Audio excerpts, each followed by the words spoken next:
Latch the windows, lock the doors, and put the kids to bed.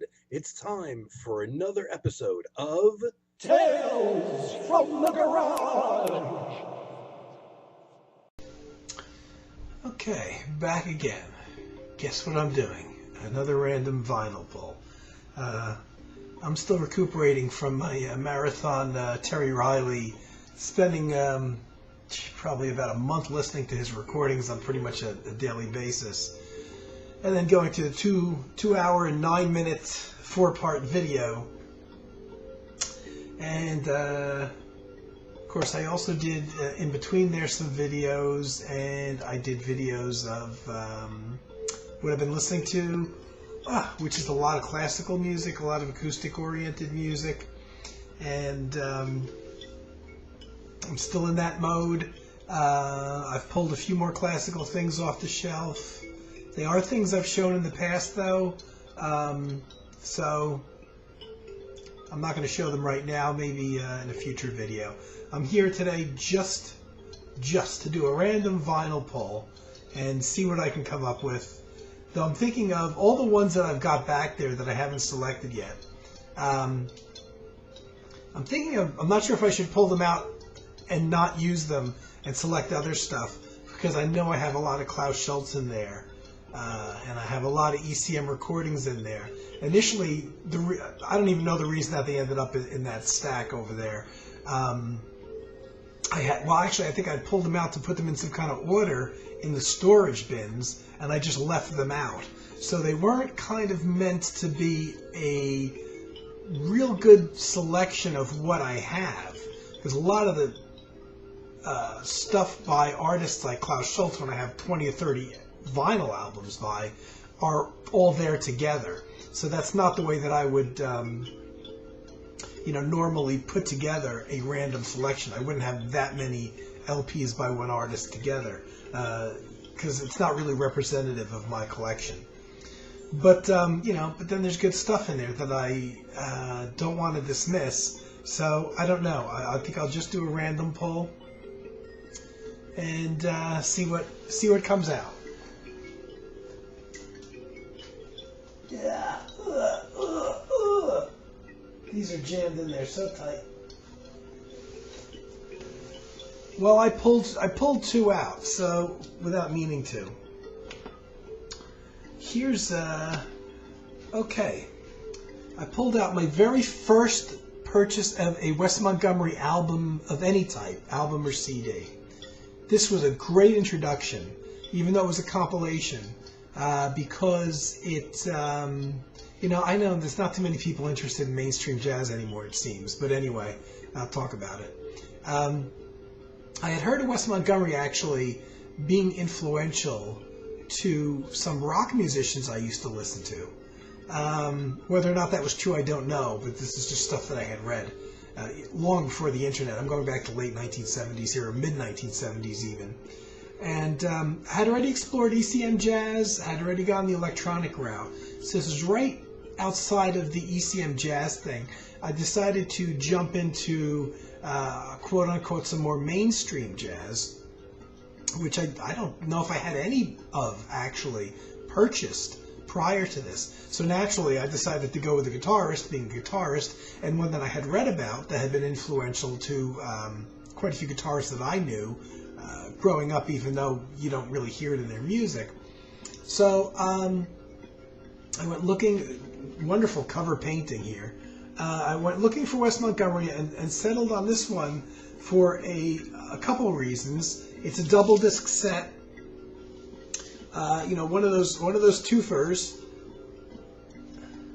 One of those twofers that's not lots of liner notes there, which is great, stuff to read. I knew nothing about Wes Montgomery. This is from his Verve era, which most people see as kind of the beginning of his commercial era. But it's not evident on these recordings.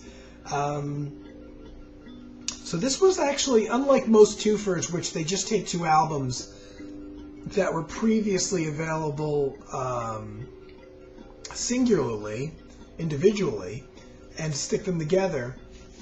This took 1 album, made some changes to it, and then the second album is a compilation. Now, I think one of the reasons I chose this, I wanted more meat and potatoes than a single album.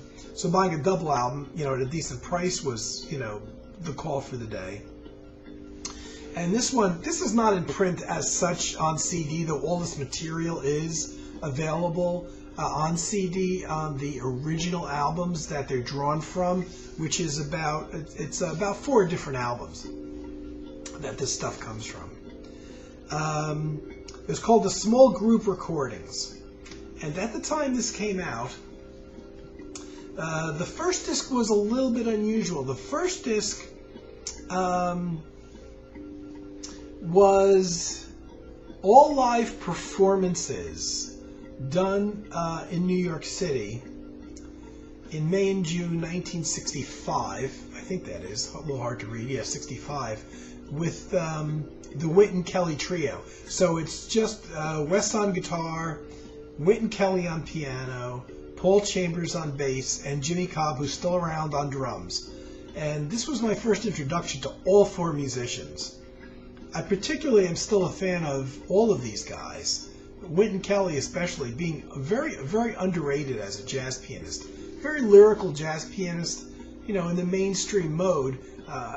You would hear him and think, he sounds like a lot of jazz pianists from the 50s. But, these jazz pianists that work in this mainstream kind of standards field, though, their differences were very subtle. So you would really have to listen to the way they play, the attack of how they play, how they improvise, whether they're more rhythmic or more of a lyrical, softer touch. And it was only in the years after that I began to appreciate Wynton Kelly as a player when I heard the other people that I like very much, like Red Garland, who I think Red Garland more of being a guy that plays a lot of block chords, slightly percussively. And Red Garland, who had actually predated Wynton Kelly in Miles Davis's bands. I think Wynton Kelly is more of almost like a classical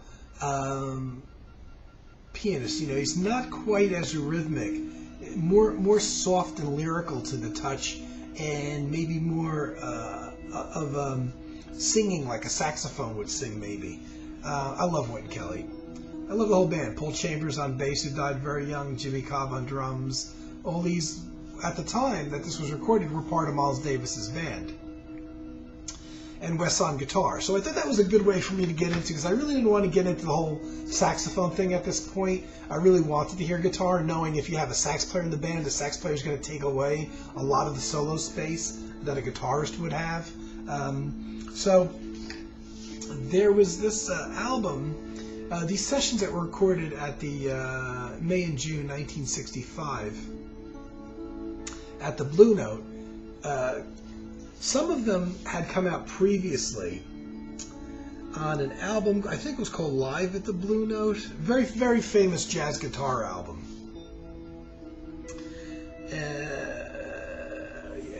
I know it's got Blue Note in the title. It's Smoking at the Half Note. Did I say Blue Note? Yeah, Half Note, not Blue Note. Smoking at the Half Note. It was a single album that, oddly enough, even though they recorded these sessions at the Half Note, and they came out with a single album called Smoking at the Half Note, which is a very famous album, which is still in print and available in its original state and also in its expanded state. Only half of the album, oddly enough, for all the sessions that they had recorded live at the studio. The original Smokin' at the Half Note album was half studio recordings, which they never, I don't think, even mentioned on the original album at all. And it was the same group, recorded roughly at around the same time, Wynton Kelly, Paul Chambers, Jimmy Cobb, and Wes Montgomery, playing about 20 minutes, about 3 tracks in the studio. And the second half of the Smokin' at the Half Note was a couple very long tracks recorded, which took up an entire side of an album, which were recorded at the Half Note. But Smokin' at the Half Note was only half live, and the other half was recorded in the studio. I really do. I like I like both ways. It seems like those 3 studio tracks that made up, I don't know if it was the second side or first side of the original album, they're very clean. I like the way they're recorded, but I also like the way the half-note live tracks are recorded. You know, sometimes during it's a real atmospheric, kind of like being at a jazz club in 1965 record, because I guess the half-note, like most jazz clubs, probably wasn't very big. And during the quieter passages or the ballads that the band plays, you can actually hear the clinking of glasses and people's conversation and stuff. So it really feels like you're there. And so they came out with this Smokin' at the Half Note, which was only half live and half studio, which is an excellent album, by the way. And the studio tracks are on here, taking up the third side of the album, which is great. They put all 3 of those in there. Like I said, it seems like these studio tracks recorded with the same group, I'm guessing at the same time in 1965, were the only studio things recorded there. September 65, yeah. So the studio things were recorded close to the same period of time. And now that it seems like they only did those 3 tracks in the studio and not a full album's worth. Like I said, the second half of the album was 2 long tracks that were live. But that left a lot of live material unreleased from this half-note session. And these guys were just on it, you know, as far as I'm concerned. This would be my go-to Wes Montgomery album. The live stuff that didn't make it onto the record. Now, some years later, I'll say a few years later, they had all these live recordings still left over. They had only used 2 tracks from the live session at the half note. And I don't think it got released initially in the US, oddly enough. I think it only got released as a Japan-only album. They put out another single album, all live though, like I said, I'm pretty sure it was just in Japan. And they put in all these tracks from these half-note dates in 1965 that hadn't previously been released, but had been recorded at the same time as the 2 tracks that they did include on the album. Now, I don't think that, I'm not sure. Yes, I'm sorry. The album did come out. It did come out in America. I think it was an album called Willow Weep for Me, which oddly enough I have. I completely forgot. When they released a bunch of these live tracks. It wasn't even necessarily even all the live tracks still at that point. So another single album comes out called Willow Weep for Me, and I have to do this from memory because I didn't prepare not knowing I was going to pick this out. And it was excellent. For me, I actually liked the live tracks on there better than the 2 live tracks that they included on the original official album. The Willow Weep for Me, I don't believe that came out until, I knew it didn't come out until after Wes Montgomery left the label, but I don't think it actually came out until after he passed away. Very shortly after he passed away, or right around the time he passed away. So, they had lost him as an artist, but they obviously had some recordings in the can. And even with that full album coming out, they still didn't release, I don't think, all of the live material from the half-note dates that they had recorded. The odd thing when they released Willow Weep for Me, for some unknown reason, they decided to add in the studio, dubbed in, some horn sections, some pieces, not solos, but I don't know why they didn't think the material was suitable to release as it was, because it was fine. It was a live performance for a quartet. But at the beginning and end of a few of the tracks, not all of them, just a few of them, they dubbed in some studio horn charts that had been written out. No horn solos were added, just horn charts that were there when the main, like most jazz songs, they state the main theme, they go off in a solo. Maybe they'll come back and state the main theme again before they do another solo kind of thing. And then at the end, they usually state the theme again. So these horns would be there for seconds at a time, just when the live quartet was just going back and stating the theme. They didn't really add, when the improvisations were going on, they didn't really add much there or anything, or add fake solos that weren't there, obviously, at the live gigs. But they overdubbed these horns. And I don't recall offhand who wrote the charts, They're not bad, but they weren't necessary. But it's interesting to hear both versions. And what this album was, they took that second album, that Willow Weep For Me, those live sessions that had been released years later, and they removed those added horn charts. So what you heard on the entire first album of this collection is pretty much the Willow Weep For Me album.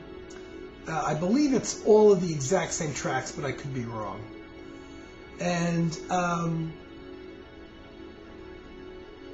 they removed those horn sections, so what you got was just the original live stuff, the band as it was performed. Now, at the time I picked this up, and this was put together in the late 76, I don't think the Willow Weep For Me album was even in print anymore. So this was the first time when you heard this album that you heard those original live tracks, at least the ones that had the horn embellishments, without the horn embellishments. But except for like Japan, Willow Weep For Me was not available anymore anyway. So, and then the CD era came along, and when they started issuing these on CD, they stuck with just the live tracks without the horn embellishments. So oddly enough, what you could originally only buy with the added studio horn embellishments, after the CD era, you could only find without the horn embellishments. Now, years later, and I have a copy of this, I was glad to buy, I was really curious what the horn embellishments sounded like, because I had this music now on the album, but I had several different CD versions of the live material as well. And all of the various CD versions were the original live stuff without the horn embellishments. And they did finally reissue, in with its original cover, etc., the Willow Weep For Me album, with the horn embellishments, which I bought just to hear the horns, because even though they were criticized in these liner notes for being added after the fact and not being necessary, I had never heard them. I wasn't around listening to this music at the time that the original Willow Weep For Me album came out with these horn embellishments. So I finally got to hear them. And I like both versions. But, I don't believe in tampering with things, so I don't think you should be adding things like that to a live performance that were not intended on being there. Though I gotta admit, the horn embellishments, they work. I mean, they're just charts that were written by somebody obviously listening to the live band and just, okay, we'll state the theme here, blah, blah, blah. Much the way they would have added it in the studio, if this had been a studio recording where they had planned it, the kind of thing that Wes was doing pretty much after this point, or right around this point, the late 60s, when he was recording with, big bands supporting him in strings and horns and arrangements and things like that. So what you have is essentially, I guess it's the Willow Weep For Me album on here. I'm not sure if it's exactly every track from there, with the horns removed. So, I got to hear a whole full live album without studio stuff added. The studio tracks that were recorded at around the same time with the same band. And then the fourth side has a different group. It's two long tracks, two 8-minute tracks, which I really, really, really dug, and introduced me to Jimmy Smith with a quartet, recorded, I think, 66, September 66. While Wes was still recording for Verve, he did 2 albums with Jimmy Smith, and those 2 albums had both big band arrangements. There was charts written for the music, but then there's also some individual tracks that were just a basic band. And they took 2 of the more jammy tracks, longer tracks, 8-minute tracks, where Jimmy Smith and Wes Montgomery, both spread out and play some, improvisation and stuff. They do a song called Mellow Mood and a song called James and Wes. And they play it in a quartet with just Wes on guitar, Jimmy Smith on organ, playing the bass pedals with his feet, Ray Barretto on percussion, and Grady Tate on drum kit. So just a quartet. And also, the first time I heard these guys, first time I heard Jimmy Smith, first time I heard Ray Barretto, first time I heard Grady Tate. And I really dug the organ tracks, too. just like 16 minutes, I think it is. Just side 4, 2 tracks taken. I think they might even be taken from 2 different albums that Wes Montgomery recorded with Jimmy Smith. I don't even think they're from the same album. Yeah, each one's about 8 minutes long. So just a quartet, so a small group, and you get to hear them stretch out. No embellishments or anything like that. I love this. You know, it was a little bit hard for me because the music is more sophisticated, coming from a rock thing. But, you know, I had been listening to the ECM artists, so I was getting in a mode of listening to more complex music. But I have to tell you, I wore this one out. You know, and this is... this record doesn't exist in this particular combination of compilation stuff anymore, but all of the tracks are spread out over 3 or 4. I'm pretty sure it's 4. I think those the 2 tracks with Jimmy Smith come from 2 different albums, but they're all in print as the original albums with added tracks. Excellent. And there's a really good double CD set that has all of the Wes Montgomery live recording from Willow Weep for Me, from Smokin' at the Half Note, as well as the 3 studio tracks that were recorded around the same time. So, you know, if you get that, you'll get 3/4 of this album anyway on CD, reasonably priced. Hopefully that's still in print. So this is one of my favorite mainstream jazz albums of all time. One of my favorite jazz guitar albums of all time. I probably bored you to death already. It's been going on for too long. So here's another one that came out. Here, Cal Tjader. One of my personal favorites of his. You know, Cal Tjader, you know, he did all kinds of albums. You know, he did the Latin jazz thing. He recorded a lot of albums, and a lot of them have still never been released on CD, and I think it's simply because of the sheer number of recordings he made. You know, he did have, you know, the very Latin jazz thing, which was his thing that he recorded early. Slightly at times went into the mid '60s, went into more of a pop direction, you know, doing what a lot of jazz musicians did, playing then current pop songs and instrumental variations, you know, very short tracks, 3 or 4 minutes long. In a lot of cases, embellishments, charts, horns, strings, that kind of thing. And after that period, went back to a bit more of a jazz thing, you know, coming out of the easy listening kind of pop thing. And by this time, this was, I think, well, this was recorded live in 1977. Oddly enough, this was recorded in 2 days of 1977. Possibly one of those days could have been the exact day that I graduated from high school. If it wasn't the exact day, it was certainly within a week, which is interesting to note now. At this point, you know, the easy listening thing was done and over with. This was the late 70s. That kind of music wasn't popular anymore. Cal had gone kind of back to more of a jazz thing. But during this period, which I actually love, you know, and I can understand maybe people being a little bit more critical of it, Cal was, I wouldn't say he was getting into a fusion thing, but he was open to a more electric kind of thing going on. He actually recorded in the studio with some synthesizers at times. So he had an interesting thing going on. This is a live album recorded in San Francisco, which I believe is the area where Cal was based. And before I forget, this came out on the CD with another album. It's paired with another album of his. And this happens, is this Fantasy on Fantasy Records? I think it's Fantasy.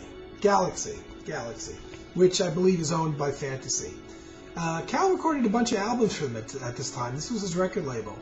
And when they paired it for CD, instead of finding a shorter album where they could stick both albums onto a single CD with its 80-minute time limit and not have to cut out tracks, they just kind of randomly threw it on a single CD with a longer album where they had to cut one of the tracks out. Now, to me, you don't cut out the best track of the album. It's exactly what they did. There's a song on here called Gary's Theme, written by Gary McFarland, which is not my favorite track because it's my name. It's just my favorite track. It was the last track on the album, 7.5 minutes long. My favorite track on the album, they cut it out from the CD reissue. The rest is still worth listening to, but I'm still... And why they just didn't tag that one track onto another CD of Cal Tjader's that they did release. Most of the other CDs that they came out from this label, from the Cal Tjader albums, were just straight reissues of single albums that ran about 40 minutes or 45 minutes tops. Plenty of space left over to stick Gary's Theme on there as like a bonus track or whatever, but they didn't. So the live Gary's Theme pretty much only exists on this album, and it's a shame. It's a good album. It's a good album. I wouldn't say it's like rock or fusion oriented, but there's a slight more electric feel to it. There's a guy who I discovered in just the last year or so, passed away a few years ago, sadly enough, guitarist from the San Francisco area, I believe, called Bob Redfield, who played a bit with Cal Tjader, and I just love his playing. Nice mixture of modern jazz with a slightly more, I don't want to use the word aggressive, but more modern sound to it. So you take somebody with basically a relatively clean sound, but a little something more, a little more oomph there, which I particularly appreciate, and I love it. The world stops for me when he starts playing guitar solos. I love his playing on any and all the Cal Tjader albums that he appears on, which are only a handful. So I got Bob Redfield on electric guitar, Rob Fisher on acoustic and electric bass. So there's not a lot of electric bass on here. Cal was still using, and I think to good effect, the upright bass mostly. A little bit of electric bass. When it plays, it's not like playing funk or anything like that. You barely notice it's actually even switched off of the upright bass, which I like. I still prefer the upright bass. But it's done, quite well on here, integrated with the band. Claire Fisher on electric piano, the late Claire Fisher. This was my introduction to Claire Fisher, who was, I'm surprised he went out on the road and played live, but I don't think he did a whole hell of a lot outside maybe of his own bands, because he had a very active career on his own. I believe as an educator, as a teacher, but also as a musician. And I want to say, I think he wrote, I can't be 100% sure of this, I think he wrote for like arrangements and things like that also, a bit like a Don Sebesky. And he's got a bunch of solo albums of his, which just in the last couple of years I started jumping into myself.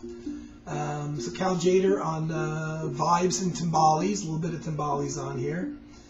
Pete Rizzo on drums, who was a guy who played with Cal a bit. And Pancho Sanchez, first time I heard Pancho, on congas and bongos. So this is about a 45-minute album, I want to say, recorded in June '77.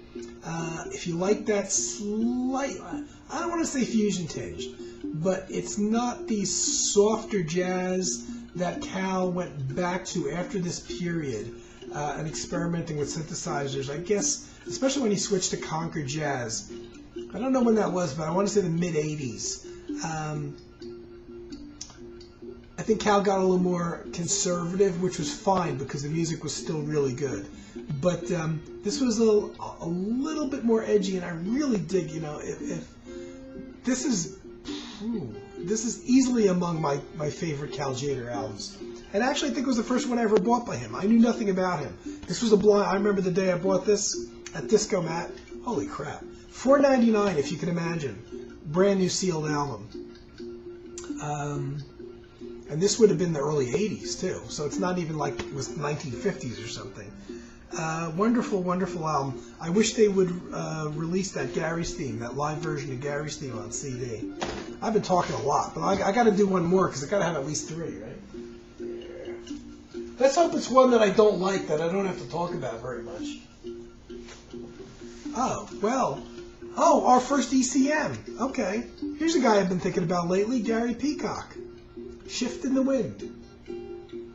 What can I say? I love Gary Peacock. I go through phases of his, and I have stacks in my bedroom on the floor of albums, and I have like 3 different piles. And one of the albums, the first album in the first pile is actually December Poems by Gary Peacock. So I'm constantly looking at that. And just visually seeing it makes me want to hear the album, which is mostly bass solos and a couple duets with Jan Garbarek on saxophone. And whenever I do play December Poems, I get in Gary Peacock mode, and then I got to play Gary Peacock music. Gary's done a new album recently. I was only slightly disappointed that he chose to do it in a piano trio, because the piano trio's been done so much to death, and he's played in the piano trios before. And in the early 80s, he did 2 albums on ECM, which were very interesting, which were him on upright bass, drums, and 2 horn players. So no harmonic instrument, no guitar, no keyboards. And those albums are really interesting, both of which I always play when I play the December Poems and I get in Gary Peacock mode. I have to pull out those 2 albums as well. This one, another ECM, recorded February 1980. I'm not sure. I don't think this was my first. I don't think this was my first Gary Peacock. I'm pretty sure it wasn't. But it is actually my favorite piano trio Gary Peacock album. It's Gary Peacock on upright bass, Elliot Zygmunt on drums. I think, I could be wrong. I thought, did Elliot Zygmunt, am I getting him confused with somebody else, or did he play with Bill Evans? And Art Landy on piano. Now, I'm not sure with the timeline of when I bought this how familiar I was with Art Landy. But this is a particularly, but Art, being the upfront instrument is just piano, bass, and drums. Art is the guy that really turns this into something special,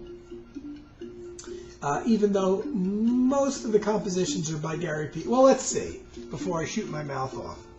We got 7 tracks on here. 3 of them are Peacock originals. 2 are credited to all 3 guys. By the way, that's a giveaway that those were improvised. So you got 2 tracks that are improvised. I'm sure they were.